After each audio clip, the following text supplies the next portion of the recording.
J'en peux plus. Il faut partir de cet enfer. Qu'est-ce que tu racontes? Comment veux-tu partir?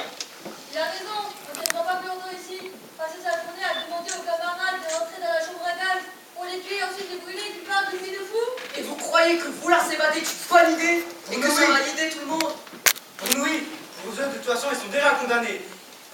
Mais qu'est-ce que tu racontes? Tout le monde ici est condamné à mort, en arrivant le premier jour, sauf nous si on s'évade. Tu te souviens de ce commandant Kramer qui nous a dit qu'on entrait ici par la porte et qu'on sortait seulement par la cheminée? Eh ben, on va lui montrer qu'il a tort. Vous êtes complètement fous! Si jamais on arrive à s'évader, toutes les personnes du bloc seront tuées et torturées. Vous êtes prêts à vivre avec ces morts, c'est votre conscience. Ils sont déjà morts, je te dis. Alors lâche-nous et reste ici à attendre ta mort. Calmez-vous tous! Personne ne s'évadera. C'est juste impossible. Alors arrêtez de vous disputer. Taisez-vous! Hé, chut, quand tu arrives!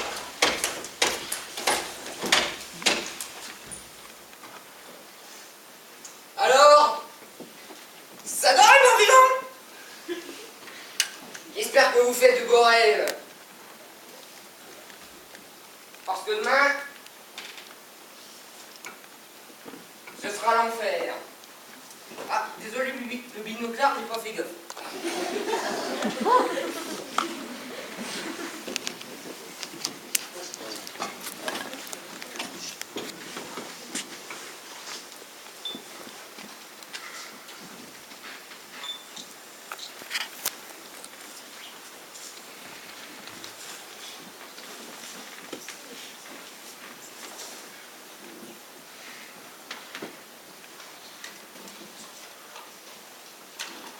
Sale ordure de capot! Je rêve toutes les nuits que je tue ce chien nazi. Il vient même te visiter dans tes rêves, ce sadiste.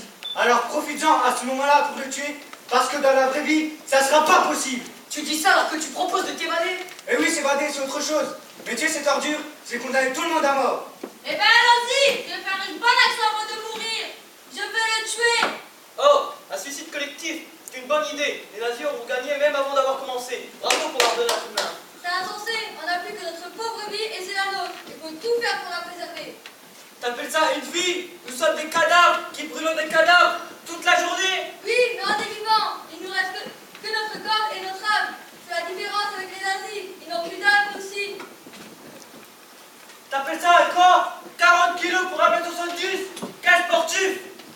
Et puis moi 45 kilos. Et moi pareil. Attendez. J'avais un problème de poids, dirais. Qu'est-ce qu'il vous faudrait pour aller mieux? Eh, dites-le-moi, je vous écoute. Je pense qu'à manger toute la journée! Je veux manger! Moi aussi, je rêve du pot de vue de ma mère. Et d'un bon vin de Bordeaux. Et de gâteaux, de fruits, de bonbons. Eh bien, il fallait me le dire avant. Je suis votre homme. Maître Yann m'a préparé un festin. Alors réfléchissons un peu au menu.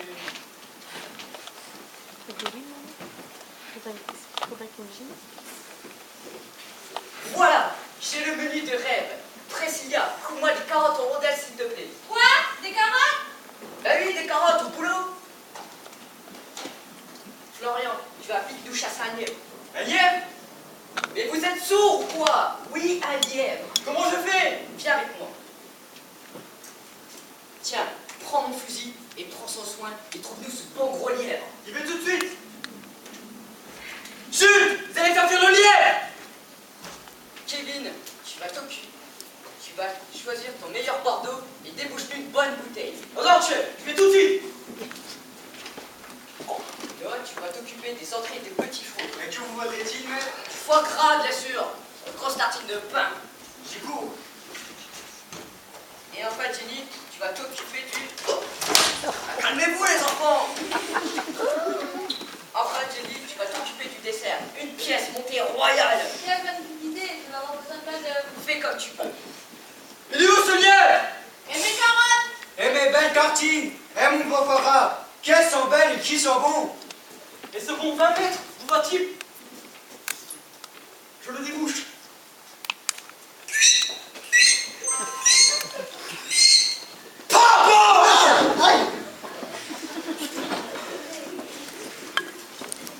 Très bien, je vais le goûter.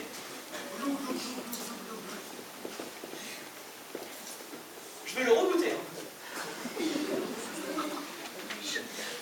Magnifique! Un trésor! La pièce montée, elle se monte. Et un chou, et deux choux, et trois choux. Et tout en haut, la belle étoile des amis dans Nougati. Chef, voilà le travail, la piétonné du roi David. Fabuleux, une œuvre d'art. Eh ben, cher ami, je crois que nous pouvons passer à table. À table! Télététing! C'est monsieur, dame, foie gras sur tartine paysanne, bon appétit.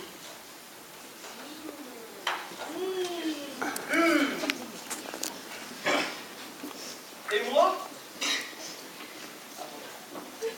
Je me permets de vous servir ce merveilleux vin.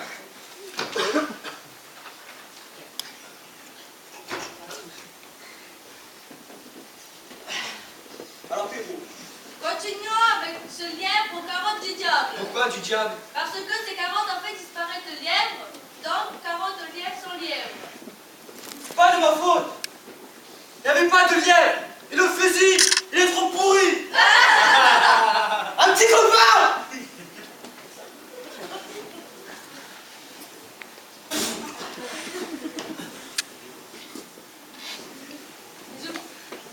Et pour finir, l'œuvre d'art de ma seconde, Jenny, la pièce montée. Et avant de la servir, je vous fais remarquer cette si belle étoile à son sommet. Et cette étoile est pour moi. Maître, vous aimez la Nougati? Et non, j'ai toujours rêvé d'être un chef étoilé. Et voilà qui est fait. Yann, chef étoilé. Et je vous aime. Et un chou.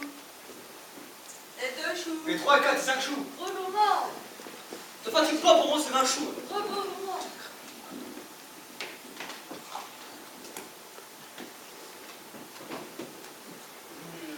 C'est bon. C'est un festin.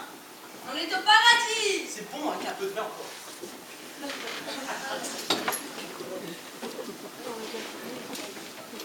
Si nous nous installions pour une sieste bien méritée, voyez qu'on est toujours vivant et qu'on peut rêver et même rire. Merci Yann. Merci, merci à toi et bravo. Merci à vous. On était plus dans cette apport pendant 5 minutes en cuisine au restaurant. On est quand même un peu taré parfois, hein. Pourquoi pas chanter tant qu'on y est? Tu veux chanter? Alors allons-y. Tu vas pas faire ça. Une petite perceuse avant de s'endormir et pour dire merde aux nazis.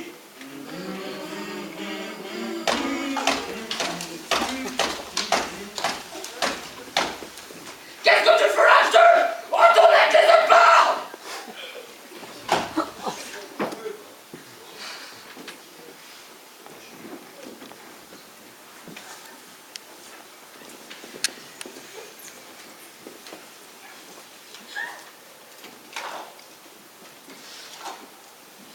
T'étais où, ça va? Ça va, ça va. Vous parliez de quoi? On parlait de la vie. Et c'est quoi la vie? La vie, c'est les émotions, les sentiments, l'amour, l'amitié, la beauté. La famille, les copains, les matchs de foot. Les siestes, les repas et le vin. Et tout ça, évidemment, ça se raconte en chantant, en peignant et en écrivant des poèmes. Je suis pas poète, moi. Je suis menuisier de mon état. Alors tu es poète, tu transformes le monde et tu le rends plus beau. Oui, mais avec du bois et des outils. Le bois, les outils, le bois, tout ça c'est pareil. Parle-nous du bois. Vas-y, dis-nous ce que tu ressens quand tu le travailles. Alors le bois, ça se sent et ça se caresse. Comme une femme, quoi. Bah, tu sens les femmes, toi. Oui, bien sûr. Le parfum de ma femme, il est toujours dans mon nez. Même si son image, elle s'estompe un peu tous les jours, le parfum de ma femme, il est là et là. Tu vois, tu viens de tirer les phrases et c'est déjà de la poésie. Le bois, c'est déjà comme une femme. C'est ça la poésie. Pas besoin d'être poète ou savant. La poésie, c'est dire ce qu'on ressent. C'est dévoiler son âme. Ici, ils n'ont plus d'âme. Nous, on a de quoi lui donner à manger et de la faire grossir. Parle-nous du bois. Vas-y. Alors comme je disais, le bois, ça se sent et ça se caresse. Et ça se travaille ensuite. Il faut savoir s'il va nous résister. C'est comme si lui aussi, il avait une âme. C'est marrant que tu dises ça. Pourquoi? L'âme, c'est comme une petite pièce en bois d'épicéa. Je crois. Sans elle, dans les violons, pas de transmission, pas de vibration, pas de musique. Comment tu sais ça, toi? Parce que je suis violoniste de mon état comme tu dis. Tu es violoniste, toi. Avec que tu étais obéissant, vous oubliez. Pourquoi ça? Parce que tu n'as pas de manière d'artiste et tu ne prends pas de haut. Tu sais travailler dur. Parce que les musiciens sont comme ça. Et peignants aussi. Ah, c'est le premier que je vois. Tu m'as fini comme ça. Je ne savais pas que les menuisiers étaient poètes. Bah, vous voyez, les gars, il aura fallu de cet enfer pour quand on se rencontre et qu'on s'apprécie. Les nazis sont voulu broyer notre âme. Ils sont en train de la rendre plus forte et plus belle. Et tu joues quoi? Du velours? Et tu joues de plongeon? Et tu étais riche? Ah, doucement, doucement. Je joue depuis que j'ai 6 ans, puis j'ai joué dans de nombreux pays. Et dire que moi, le seul voyage que j'ai fait, c'était pour venir ici. Excuse-moi, continue. Je gagnais bien ma vie, je jouais à peu près tout ce qu'on me demandait. Et tu saurais nous jouer une petite berceuse juive? Bien sûr, mais il me faudra un violon. C'est un détail, mais quand même. Je t'en fabriquerai un, en séchant du bois. Je te fabriquerai le plus beau. Merci, mais je préfère que tu restes en vie et te jouer ce morceau silencieux. Tu peux les jouer pour ma soeur, c'est tout ce qui me restait d'elle. C'est le bandeau que j'ai trouvé dans la chambre à gaz. C'est la berceuse que je chantais quand elle était petite.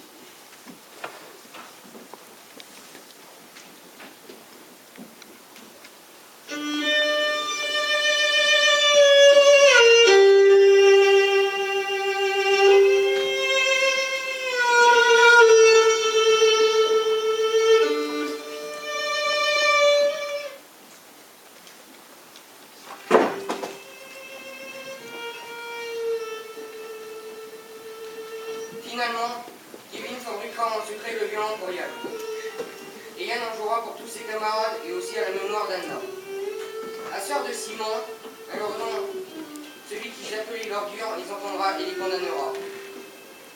Ils seront torturés au chevalier de bastonnade, puis gazés et brûlés. Il ne restera rien d'eux. Rien que des cendres dispersées dans ce camp de la mort. Rien ou presque. Car on a retrouvé par miracle ces 3 choses. Le violon fabriqué par Yann, par Kevin,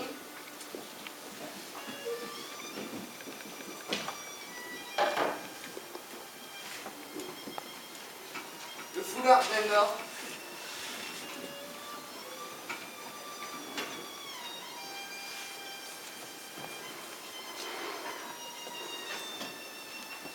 et le bandeau de Simon. Ces 3 choses nous permettent de les avoir tous avec nous. Eux qui ont résisté au chant en jouant des pièces de théâtre, en ayant des rêves. Les nazis ont déporté, tué et torturé en masse des millions de personnes à cause de leur origine, de leur religion, de leurs idées et leurs maladies, etc. Anna, Simon, leur famille, parce qu'ils étaient de religion juive, sont tous morts. L'an dernier, il y a eu une augmentation de 71% de violences antisémites en France, mais aussi une augmentation de violences homophobes. Les photons d'Hitler sont encore pour rire. Alors faisons revivre la mémoire du menuisier Kevin,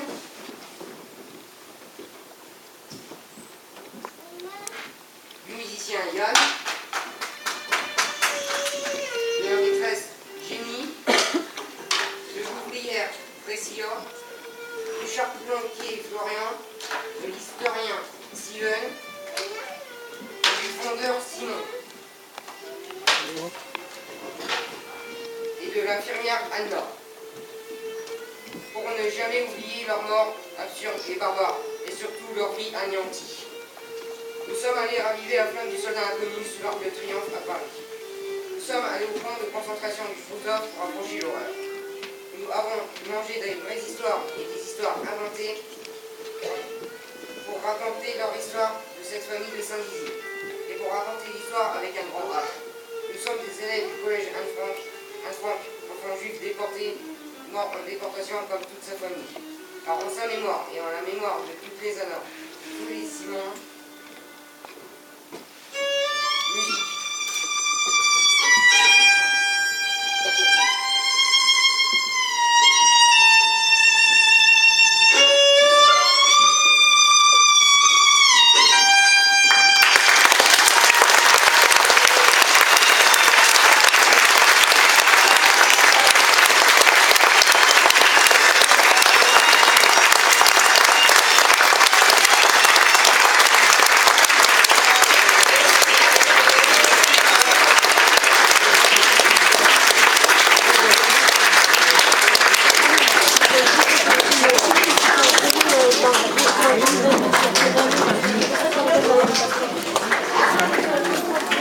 C'est super.